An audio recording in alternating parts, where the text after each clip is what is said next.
और अब आपको दिखाते हैं दिल्ली 3.0 के लिए केजरी प्लान। दिल्ली के किले को तीसरी बार फतह करने के लिए पूर्व मुख्यमंत्री अरविंद केजरीवाल ने नया दांव खेला है। आम आदमी पार्टी की दूसरी लिस्ट जारी हो गई है और राजनीति के बाहर केजरीवाल ने इसमें ट्विस्ट किया है। अपने करीबियों और कद्दावरों के चुनावी क्षेत्र बदले हैं। पटपड़गंज से 3 बार जीत दर्ज करने वाले अपने सहयोगी मनीष सिसोदिया को वहां से हटा दिया। इतना ही नहीं, सूत्रों के मुताबिक केजरीवाल आधे विधायकों के टिकट काटने भी वाले हैं। सवाल है कि आखिर दिल्ली में केजरीवाल क्या करने वाले हैं? अपने इस दांव से दिल्ली में आम आदमी पार्टी क्या चौका लगाने वाली है या फिर बीजेपी को मिलेगा मौका? क्योंकि बीजेपी ने भी कह दिया है कि ना ही सहेंगे, बदल कर रहेंगे। तो दिल्ली के सियासी दंगल का हर एंगल देखिए हमारी स्पेशल रिपोर्ट में, केजरी प्लान दिल्ली 3.0। हम 2013 में जीते, फिर 2015 में जीते, फिर 2020 में जीते और अब 2025 के अंदर भी आम आदमी पार्टी इतिहास रचने जा रही है। दिल्ली में आम आदमी पार्टी का ग्राफ नीचे जा चुका है। दिल्ली की जनता इस बात को समझ चुकी है कि इन्होंने हमें लूटने और ठगने का काम किया। दिल्ली का चुनावी रण अभी से जीत का प्रण। दिल्ली के चुनावी सबर में चुनावी गदर का शोर सुनाई दे रहा है। विधानसभा चुनाव के ऐलान से पहले ही राजधानी पर राजनीति का जबरदस्त रंग चढ़ रहा है। दिल्ली मॉडल को दिल्ली वाले दोबारा ऐतिहासिक बहुमत देंगे और शानदार बहुमत देके फिर से आम आदमी पार्टी की सरकार बनाएंगे। ये मुस्कान भारतीय जनता पार्टी के हर कार्यकर्ता पर है, क्योंकि जनता ये समझ चुकी है कि अरविंद केजरीवाल की पार्टी डर चुकी है, भाग रहे हैं। यूं तो बयानों और जुबानी हमलों का दौर तो पहले ही तेज हो चुका था, लेकिन केजरीवाल की बैक टू बैक 2 उम्मीदवारों की लिस्ट ने दिल्ली की सर्दी में चुनावी सरगर्मी को बढ़ा दिया। दिल्ली में सियासत का पारा हाई कर दिया। केजरीवाल लड़ रहा है 70 सीट के ऊपर। मेरे चेहरे की तरफ देखना, इस पचड़े में मत पड़ना किसको टिकट मिली, किसको टिकट नहीं मिली, इसको टिकट क्यों नहीं दी, उसको टिकट क्यों नहीं दी। मैं एक ही आपको गारंटी दे सकता हूं, मैं अपने किसी रिश्तेदार को या किसी दोस्त को या किसी परिवार वाले को टिकट नहीं दूंगा। समाज कल्याण की योजनाएं जो भी सरकार चलाती है, वो सरकार की योजनाएं होती हैं, वो किसी व्यक्ति की नहीं होती। तो दिल्ली में समाज कल्याण की योजनाएं चलती रहेंगी, लेकिन डबल इंजन का सरकार बनने के बाद, मोदी जी की सरकार बनने के बाद उन योजनाओं में और अतिरिक्त क्या दिया जा सकता है, दिल्ली को कैसे बेहतर बनाया जा सकता है, उस दिशा में भारतीय जनता पार्टी काम। भारतीय जनता पार्टी हो या आम आदमी पार्टी हो, इन दोनों को लोगों ने चुना है। दिल्ली में विशेष रूप से 7 के 7 MP आज लोकसभा के जो मेंबर हैं वो भारतीय जनता पार्टी के हैं और इसी प्रकार से जो 62-70 में से आम आदमी पार्टी के विधायक हैं। लेकिन इनका व्यवहार दिल्ली की जनता के प्रति किसी भी प्रकार से कोई जवाबदेही नहीं रखने वाला है। ये आपस में आपसी लड़ाई में दिल्ली की जनता को पीसने का काम कर रहे हैं। दिल्ली में अगले साल विधानसभा चुनाव होने, ऐसे में दिल्ली में गिरते तापमान के बीच सियासी पारा चढ़ता ही जा रहा है। हमारी कोशिश ये है कि तेजी के साथ जो कैंडिडेट्स हैं वो फील्ड में जाएं, जनता के साथ जो है वो संपर्क करें और अभियान को तेज करें। जो कैंडिडेट के चयन की जो प्रक्रिया है, जैसा मैंने पहले ही कहा था कि पूरे दिल्ली के अंदर माइक्रो लेवल पे सभी लोगों का फीडबैक लिया जा रहा है। अभी जो 31 जो कैंडिडेट हमने घोषित किए हैं, उनमें से 11 सीटें वो थी जहां पर हमारे पास विधायक नहीं थे, हमने नए कैंडिडेट को अनाउंस किया है। जो 20 सीटें हैं उनमें से 2 लोगों की सीट हमने मनीष सिसोदिया जी की और राखी बिरला जी की सीट बदली है। राजनीतिक गलियारों में चर्चा है कि इस बार आम आदमी पार्टी के सुप्रीमो अरविंद केजरीवाल विरोधियों को मात देने के लिए नया दांव चल रहे हैं। दिल्ली में अपनी पकड़ मजबूत करने के लिए हर संभव कोशिश की जा रही है। इसी कोशिश और रणनीति के तहत पुराने और अनुभवी नेताओं को पार्टी में शामिल किया जा रहा है। पार्टी को उम्मीद है कि इन नेताओं का अनुभव और जनाधार आपको जीत दिलाने में मददगार साबित होगा। सूत्रों की माने तो आम आदमी पार्टी इस बार सत्ता विरोधी लहर के असर को कम करने के लिए अपने विधायकों की जगह कांग्रेस और बीजेपी से आए नेताओं पर दांव लगा रही है।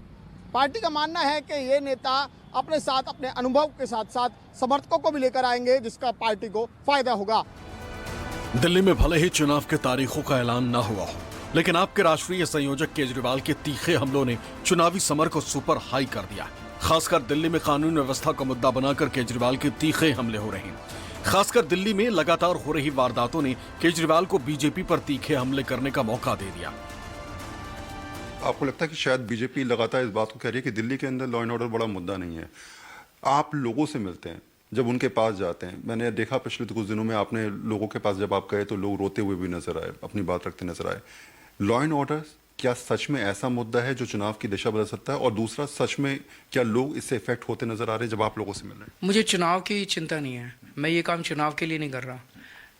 जब से अमित शाह जी गृह मंत्री बने हैं, दिल्ली की व्यवस्था कानून व्यवस्था बद से बदतर होती जा रही है।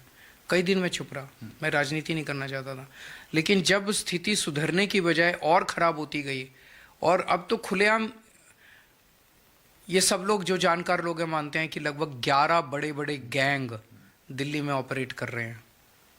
उनको पकड़ क्यों नहीं पा रही दिल्ली पुलिस? उनको अमित शाह जी पकड़ क्यों नहीं रहे हैं? वो खुलेआम गैंग वॉर चल रहा है दिल्ली के अंदर, शूट आउट चल रहे हैं दिल्ली की सड़कों के ऊपर, उनको क्यों नहीं पकड़ा जा रहा है? और जब उनसे पूछो, बीजेपी के सीनियर नेता कहते हैं नहीं कानून व्यवस्था कोई मुद्दा ही नहीं है। आप दिल्ली के अंदर एक सर्वे करा लीजिए, 100 लोगों से पूछिए कि क्या वो अपने आप को सुरक्षित महसूस करते हैं। 99 लोग कहेंगे कि वो सुरक्षित महसूस नहीं करते हैं। आम आदमी पार्टी कानून व्यवस्था को दिल्ली चुनाव में बड़ा मुद्दा बनाने की कोशिश में लगी हुई है। लगातार अपराधों का हवाला देकर दिल्ली के लोगों की सुरक्षा का सवाल उठा रही है। आपके वार लगातार जारी है। दिल्ली में अगले साल विधानसभा चुनाव होने, इससे पहले दिल्ली का सियासी पारा हाई है।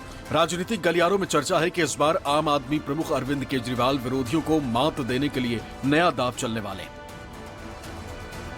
पार्टी ने अब तक 31 सीटों पर अपने प्रत्याशी घोषित किए।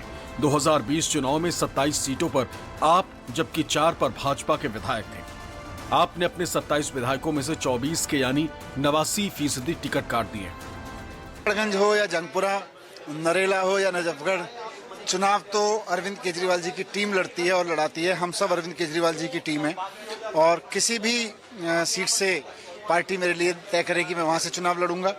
पटपड़गंज से चुनाव लड़ना मेरे लिए सौभाग्य की बात थी। पटपड़गंज के लोगों ने, पटपड़गंज के कार्यकर्ताओं ने 3 बार मेहनत करके चुनाव जिताया पार्टी को वहां पे, और मुझे विधायक बना के भेजा। उनकी बदौलत में शिक्षा मंत्री बन के पटपड़गंज में और पूरी दिल्ली में इतने काम कर पाया। ये जनता की आकांक्षा ही थी जिसकी वजह से मुझे वहां के लिए चुना गया है, तो मैं सहृदय से उन्हें धन्यवाद देना चाहता हूं। और बहुत जल्दी ही मैं हर व्यक्ति से मुलाकात करूंगा। जो धारा आगे बढ़ रही है वो बढ़ती ही रहेगी। मैंने कहा ना कि मैं कोशिश करूंगा कि वो धारा आगे बढ़ती रहे, और साथ ही साथ जैसे माधोपुरा गांव को आईएएस की फैक्ट्री कहा जाता है, ऐसे आने वाले समय में पटपड़गंज को भी आईएएस की फैक्ट्री कहा जाएगा। जिन जिन को टिकट मिली है मैं बधाई देता हूँ। और आम आदमी पार्टी बहुत ही अनुशासित पार्टी है। जिन जिन की टिकट नहीं मिल पाई है उनको संगठन में और जिम्मेदारी दी जाएगी, और बढ़िया जिम्मेदारियां उनको देके पार्टी आगे बढ़ाएगी। आम आदमी पार्टी ने बीजेपी को सत्ता में आने देने से रोकने का प्लान तैयार कर लिया। इसलिए तो केजरीवाल की पार्टी के नेता खुलकर कह रहे हैं कि वो दिल्ली में किसी के साथ गठबंधन नहीं करेंगे। आज आम आदमी पार्टी की दूसरी दिल्ली चुनाव से संबंधी प्रत्याशियों की लिस्ट जारी हुई है। पहली लिस्ट में हमने 11 नाम जारी किए थे, इस लिस्ट में 20 नाम जारी करे हैं, तो 70 में से कुल 31 सीटें अब हम घोषित कर चुके हैं।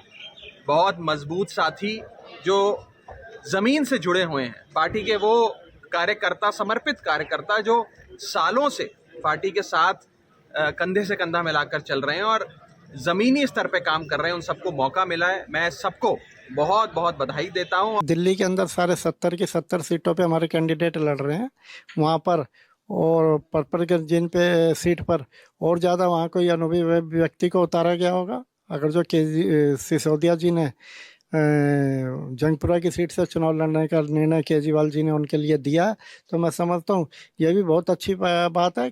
आम आदमी पार्टी किसी भी कार्यकर्ताओं को किसी भी स्थान से चुनाव लड़वा सकती है, इसमें कोई ऐसी बात ही नहीं है। दिल्ली के दंगल में इस साल बहुत ज्यादा हलचल देखने को मिली थी, जिसके बाद केजरीवाल को जेल से बाहर आकर इस्तीफा तक देना पड़ा था। शराब नीति केस में ईडी ने केजरीवाल को 21 मार्च को अरेस्ट किया था। केजरीवाल ने करीब 156 दिन जेल में बिताए, फिलहाल जमानत पर बाहर है। जेल से बाहर आने के बाद अरविंद केजरीवाल ने 17 सितंबर को शाम को पद से इस्तीफा दे दिया। उनके साथ आतिशी और 4 मंत्री मौजूद रहे थे। इसके बाद आतिशी ने नई सरकार बनाने के लिए दावा पेश कर दी। आम आदमी पार्टी के बड़े नेता और दिल्ली सरकार के कैबिनेट मंत्री पद से इस्तीफा देने के 24 घंटे बाद कैलाश गहलोत 18 नवंबर को भाजपा में शामिल हो गए। अब फरवरी के अंदर दिल्ली के चुनाव हो रहे हैं और मुझे पूरी उम्मीद है हम 2013 में जीते, फिर 2015 में जीते, फिर 2020 में जीते और अब 2025 के अंदर भी आम आदमी पार्टी इतिहास रचने जा रही है। इसी दिल्ली मॉडल को दिल्ली वाले दोबारा ऐतिहासिक बहुमत देंगे और शानदार बहुमत देके फिर से आम आदमी पार्टी की सरकार बनाएंगे। मुझे पता है कि गोविंदपुरी वालों के बढ़े हुए पानी के बिल आ रहे हैं, तो अरविंद केजरीवाल जी ने वादा किया है फिर से उनकी सरकार बना के भेजिए, सारे पानी के बिल माफ हो जाएंगे, किसी को पानी के बिल देने की जरूरत नहीं पड़ेगी। केजरीवाल एक बार फिर आम आदमी पार्टी की जीत के लिए सड़कों पर उतरे, लोगों के बीच जाकर दिल्ली सरकार के काम गिना रहे हैं। 2015 के पहले याद करो, दिल्ली में 8 से 10 घंटे के पावर कट लगते थे। 8-8 घंटे 10-10 घंटे बिजली जाया करती थी। आज दिल्ली में 24 घंटे बिजली है और पूरे देश में अकेले दिल्ली है और किसी भी राज्य के अंदर 24 घंटे बिजली नहीं, अकेले दिल्ली है जहां पे 24 घंटे बिजली आती है।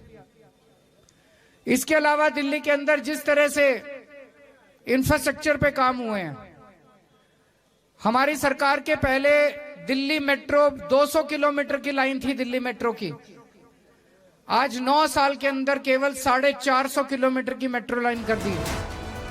कुल मिलाकर केजरीवाल पूरी ताकत के साथ प्लान बनाकर दिल्ली के दंगल में कूद चुके हैं। वो जीत के हैट्रिक के साथ ये बताना चाहते हैं कि इस बार दिल्ली की जनता उन्हें चुनेगी तो ही वो मुख्यमंत्री बनेंगे। अब इस दाव को सही साबित करने के लिए केजरीवाल ने जो प्लान बनाया है वो दिल्ली में उनकी जीत का ऐलान हो सकता है।